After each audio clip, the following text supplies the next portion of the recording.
We are very much disappointed that the court did not address the issue of kidnapping as a means to divest the court of jurisdiction.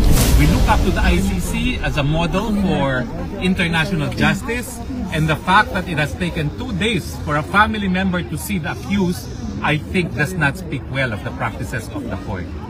We condemn it. Pangalawang araw na ngayon pa lang. Yes. Hindi man lang binigyan ng pagkakataong bumisita bago iharap sa kauna-unang pagkakataong sa husgado.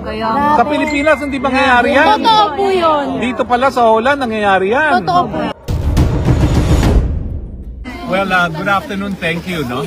As we speak, the Vice President, Sara Duterte, is going to meet for the first time her father.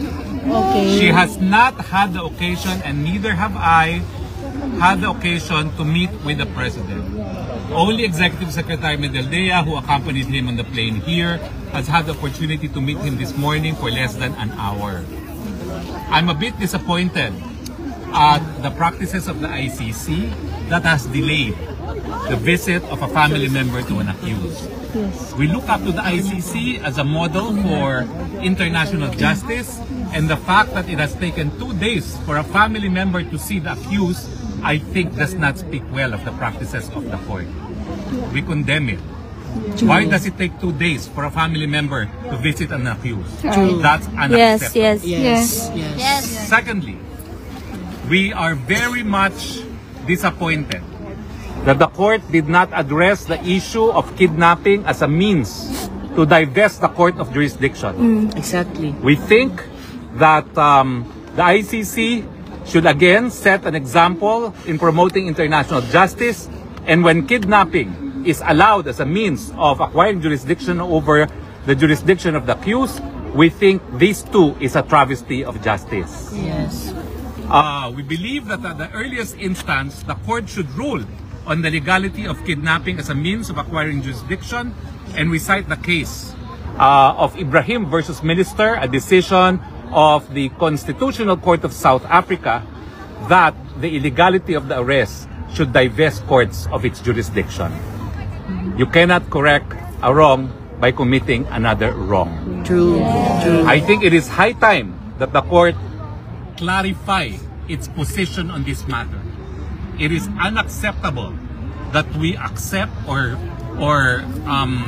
accept jurisdiction acquired through kidnapping, especially when the kidnapping took place in the context of the Philippines, where the court is now being used as a tool of oppression by the Marcos government.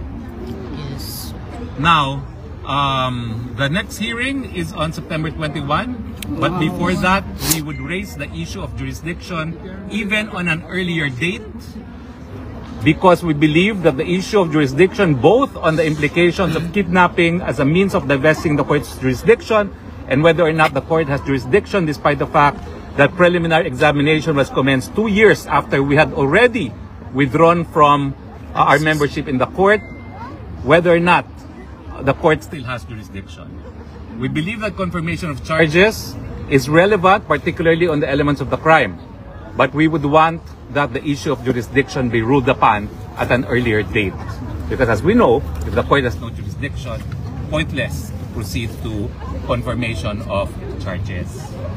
Now, again, as I said, it's only the first time that the Vice President is able to meet with the father. They are meeting now. And we are hoping that this afternoon too, the President will sign our appearance as counsel together with Nicholas Kaufman and VP Inday Sara too, no? Be recognized also as counsel for her father, you know? And we hope that with the recognition that we have representation of the President, we would then have more access to the President than we had for the past 48 hours. But I reiterate, this is unheard of, even in a country like the Philippines, where family members, a family member, a daughter no less, was not allowed access to her father. This is a very sad day for international justice. True. Yes. Very sad day. Okay, so I am Herminio Harry L. Roque Jr. I'm a member of the Least Council of the Court. I was former spokesperson also for the former President, Rodrigo Roa Duterte. Now, the Vice President is coming back. Yes. I do not know what time because I said the priority is for you to meet with your father. Yes. So she has committed to return. I do not know until what time visiting hours are, but she said she will aim to be here again at 5 o'clock. So, yeah, so I decided in fact to separate from her because she could not actually in conscience leave you out here in the cold, not knowing what to expect. No? So as you saw, she made me stay behind so I can express our gratitude to all those expressing their support to the President.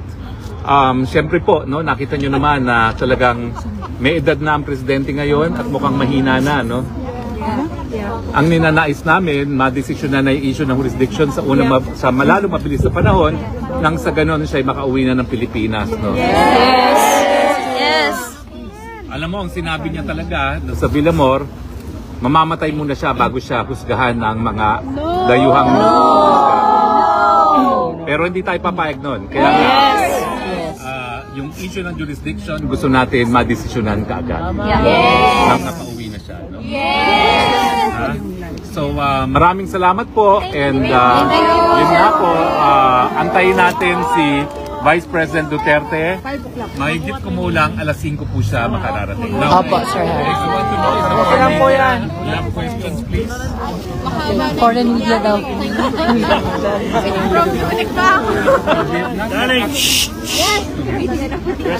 It's only now that the daughter, the Vice President, is being given access to it. Okay?